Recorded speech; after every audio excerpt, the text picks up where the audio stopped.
Chico Study Corner. Today we'll be dealing with one of the physics chapter of class 12 CBSE, that is atoms. So this is the first part of this chapter. In this chapter we are mainly discussing about the smallest unit available for any matter, that is an atom. We learn about the different models of atoms that is proposed by various people, and we learn about which one is the right one or which one which we use in practice now, and also about the models and about various things about atoms. So before getting into our video, let's first see what an atom is. Atom is the basic structural unit in a matter. The smallest unit. Atom is actually what is not breakable actually, but we have found out constituents like the electrons, protons and neutrons, etc. So let's see. So the first atom, for studying we need a model. We learn everything with the help of a model. So first we needed a model. The first model was proposed by someone called as J.J. Thomson. What he did was, he proposed the plum pudding model.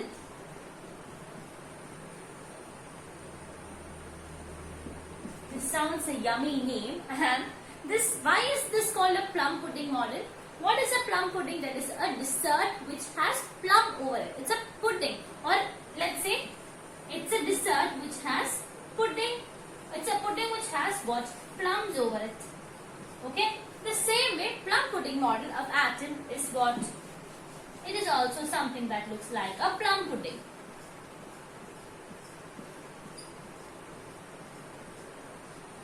In this, in this model, what it is said is that this portion, that is not the circles, the rest of the portion is actually what? It's a sea of positively charged ions, whereas these atoms which are present over here are negatively charged ions. These negatively charged ions are called as electrons, and the other one is protons. So what is this? Protons are embedded in a sea of electrons. That is what he put forth. But came our Rutherford. Who is Rutherford? Let's see. So this method, or this is not the actual way, because this is not true. Then came Rutherford as told. So Rutherford was the research scholar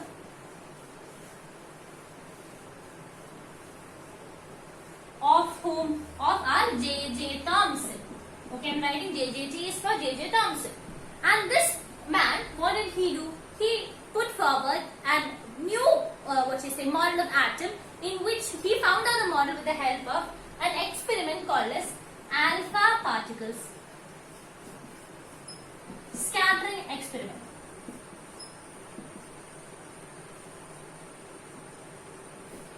So, in this experiment, what did he conclude? He concluded this model to be the planetary model.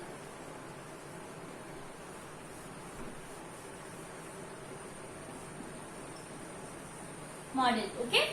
So, what is a planetary model? We know what is our planetary model. It is very similar to what? Our solar system. So let's draw a solar system. If this is our sun, what is this? These are the orbits in which our planets revolve.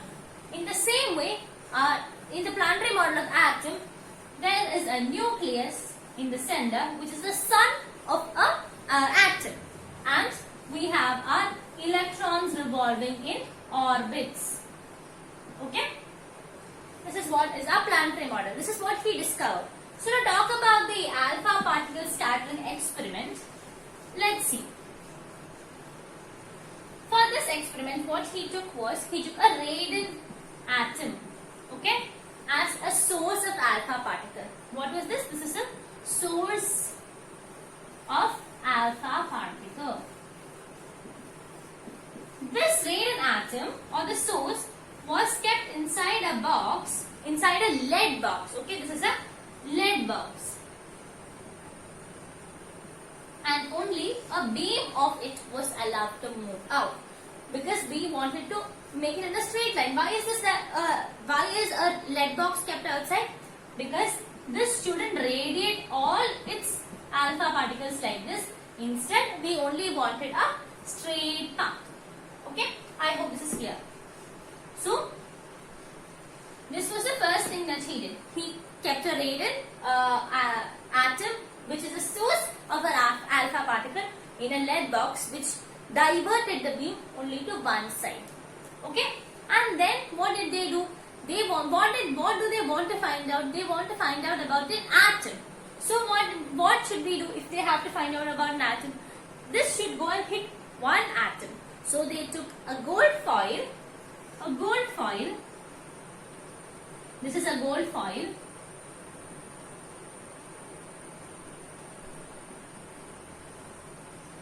This is very thin in the sense it is thin as only one atom in each row. You know, gold is a metal and it is highly malleable. So it is made into a sheet such that the thickness of the sheet is only one atom. So that is the thickness. And then this is surrounded by about a screen in which it is coated with zinc sulfate. This screen is coated with zinc sulfate and a microscope is attached to this. Why is this? Because when our alpha particle comes and hits on an atom, it will deflect.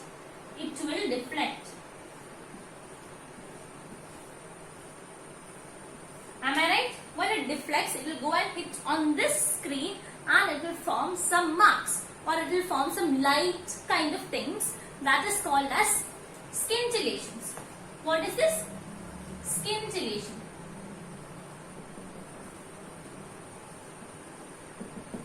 And with the help of the microscope, we find the angle of deflection. With the help of the microscope, what do we find? We find the angle of deflection. This is the setup of what? Our experiment. This whole experiment is kept in a vacuum box. Okay, this is the setup of our experiment, and we'll see what is the observations and what is the dependence on the angle of what? On our angle of deviation with the number of particles scattered. Okay, so let's see all of that.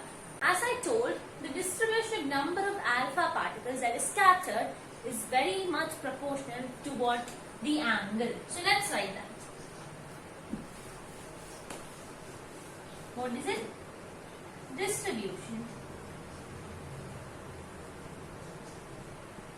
of number of alpha particles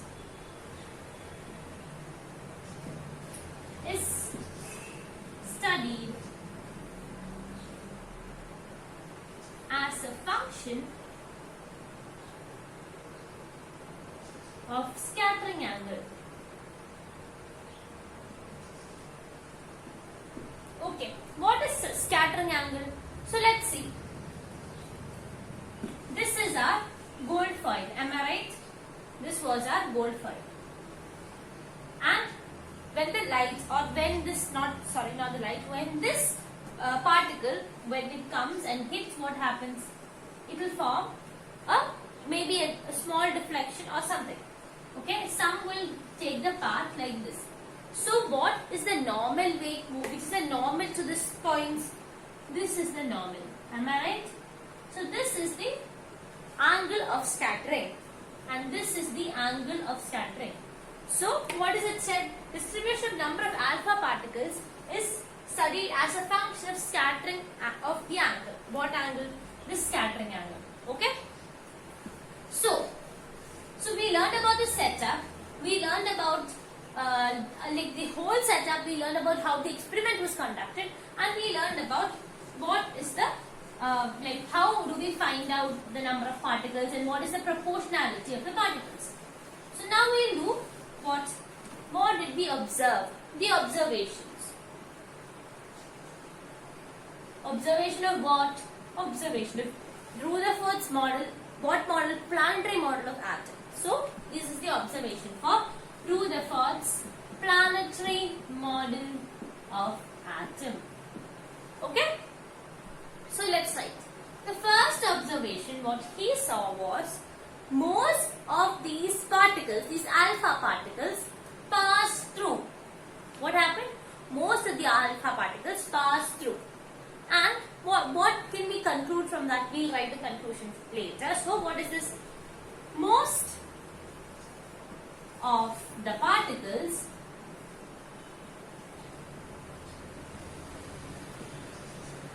passed through without deflection, or what? Or with minimum deflection. So what is this? What is this meant?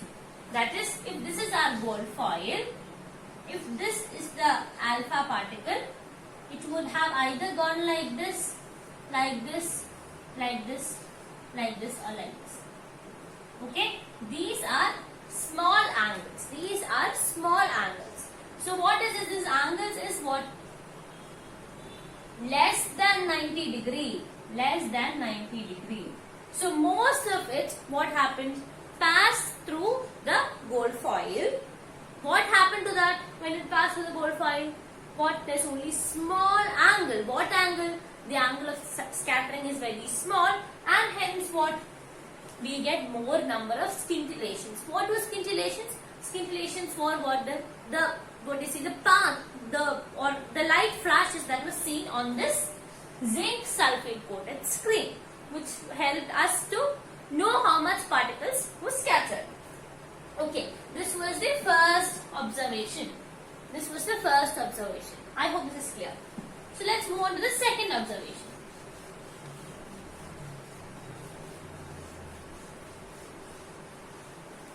So in the second observation, what he saw was that the particles, this alpha particles, got deflected in a slightly more larger scale. Okay, in a slightly more larger angle.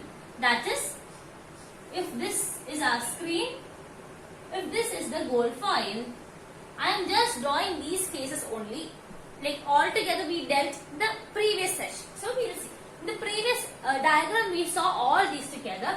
Now I am just mentioning only which we need, which we discussed now. The first, rays I showed was for the first observation. Now for the second observation. So when this falls, what happens? This can go like this can go like this, like this, like this. Am I right? Like this. If this happens, what is this?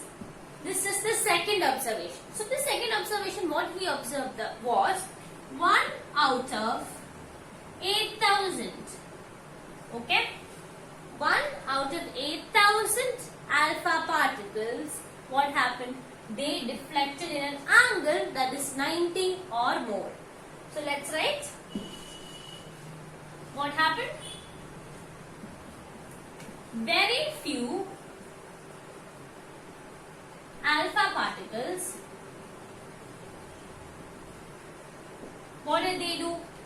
They deflected in an angle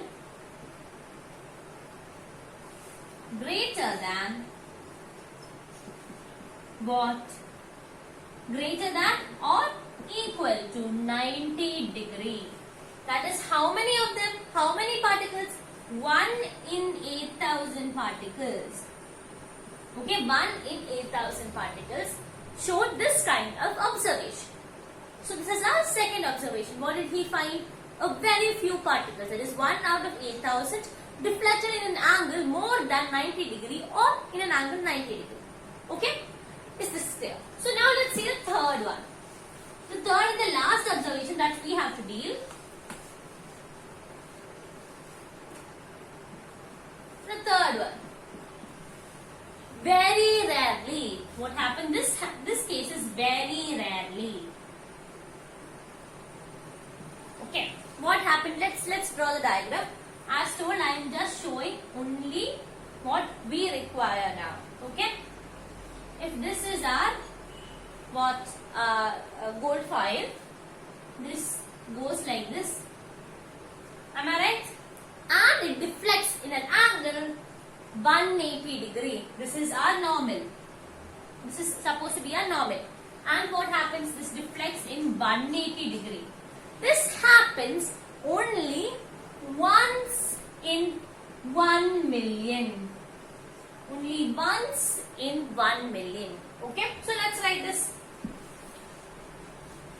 very rarely what happened?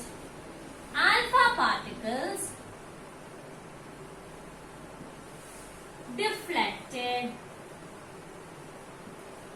in an angle of 180 degree, that is once in a million. What does it mean? That is only one alpha particle will deflect or trace back its path when in a million, only one in a million. If there are millions of alpha particles being scattered, only one out of that would deflect in a 180 degree angle, or only one will retrace its path. See, it was retracing its path, wasn't it? It went like this, the same way it came back. So it formed a 180 degree angle. This was very rare. These three are the observations that we get from what? Rutherford's planetary model of atom. The experiment was which one? That was alpha particle scattering experiment. So, now let's see what's the conclusions.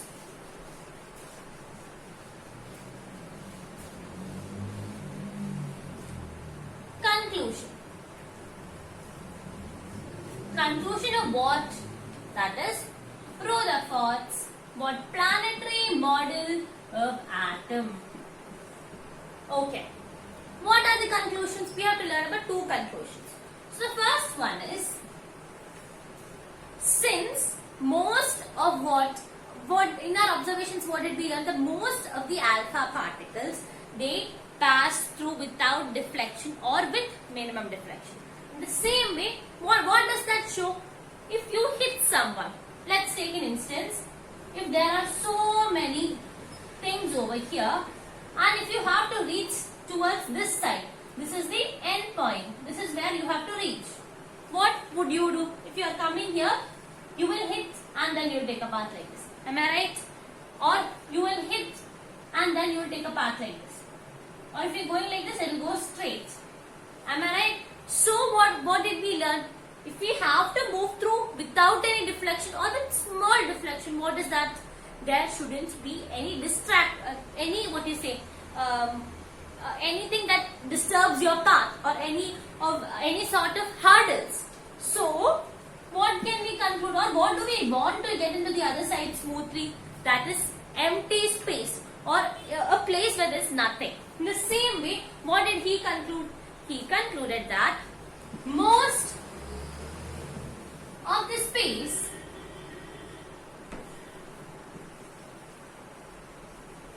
in an atom is what? Empty. What is that? Most of the space in an atom is empty, and that is why without any deflection our alpha particles gave us scintillations. Am I right? Yes. So this is the first observation. So let's move on to the second observation.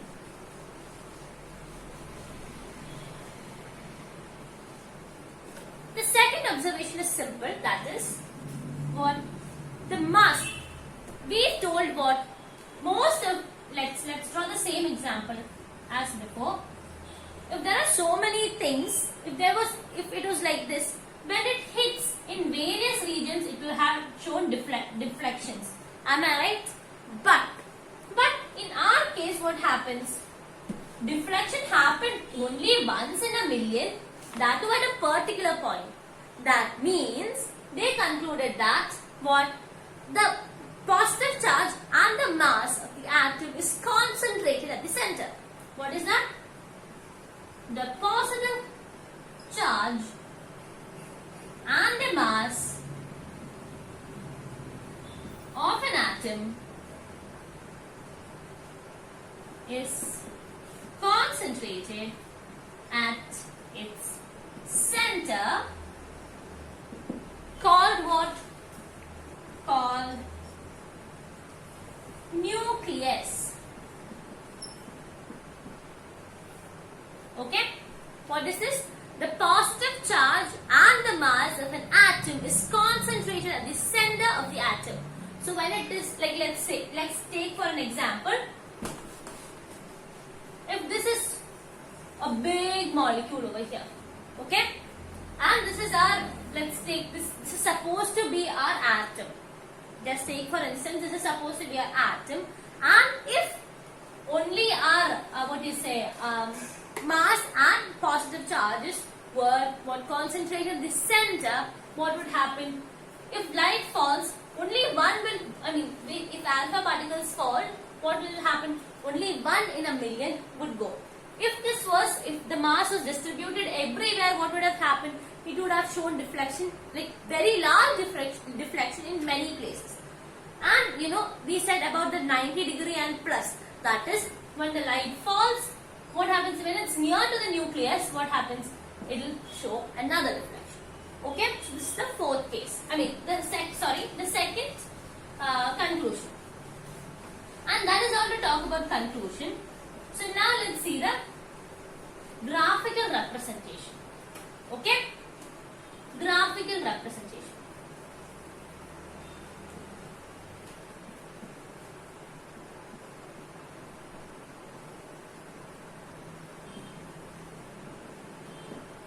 So this is our graph. Okay, what we are taking is for the angle and the number. What is this angle? This is the angle of scattering, and the number is the number of particles. What particles? Alpha particles. Okay, what did we observe? As our angle decreases, what happens? We get more number of alpha particles to be hitting our surface. So what is this? This is the nature of our graph. Am I right? So let's write the axes. This is y-axis and this is x-axis.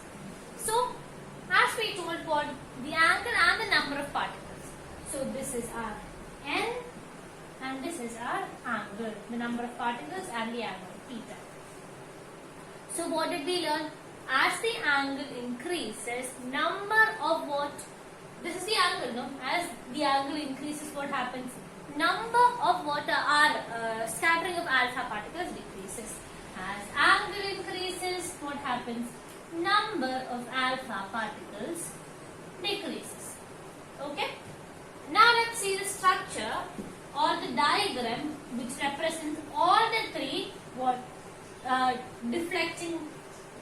deflections actually. All the three deflections.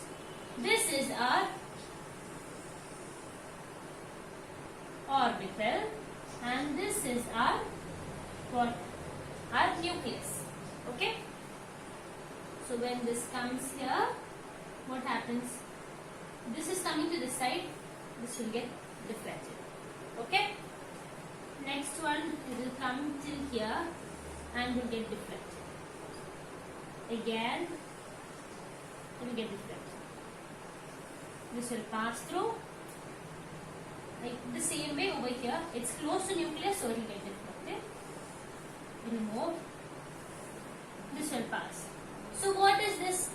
This distance between this nucleus and what happens when an alpha particle is moving? It has a velocity, and the velocity becomes zero because of the repulsion force experienced by this due to the positive nucleus, and the velocity over here will become zero. At that point, it will deflect, and the distance between them is called as impact parameter. We learn about that in detail. Okay. So what is this? This is that 1 out of million alpha particles. This is the case of which one? 1 out of million. And this one, these two lines shows what the most, like how much the most amount of our alpha particles are passing through. And these two, that is these four, shows what they are, the deflections which are more than 90 degree. I hope this is clear. So, that's all that we have to discuss. And next we have to see about our alpha particle. Let's see. So, let's consider our alpha particle. Our alpha particle is experiencing two types of forces. What are they? Alpha particle is then what? Nucleus is negative. Okay, and our electrons are also, sorry, nucleus is positive and electrons are negative. Okay, so there is two kinds of forces that is being applied, or that is what our our alpha particle is experiencing. That is the force by the nucleus and the force by the electron. So we can say the force, which is the reason for the deflection? Can you say the electrons are the reasons for deflection, or is there, can you say this because of these electrons most of them are passing through? No, the main reason is because of our nucleus. Why is electron not considered? Why is electron not considered? Because mass of an electron is 9.1 into 10 raised to minus 31. Okay? And whereas when it comes to our our alpha particles, it's 8,000 times this value. What is this? This is 8,000 times this value. So what happens? The force that is given out by our electron is being neglected. Okay, it's being neglected. Sorry, it's being neglected. So what is this? Here there is no force. There is a negligible force, a very small force. Just imagine there is a big truck to which what? An elephant is pushing and an ant is pushing. Would this be an impact? No. The elephant might cause an impact. Okay? The same way, this electron is not causing any impact, only our nucleus. So that is why when it comes to the nucleus, it repels. Okay, when it's close to the nucleus also it shows repulsion. Close to the nucleus it shows repulsion. Okay, I hope this is clear. So this is what we are discussing in this session of this chapter. I hope this is clear to you. If you have any further more doubts, please do mention in the comment box. I'll be answering all of those. So we'll be continuing in the next session. See you all. Bye-bye.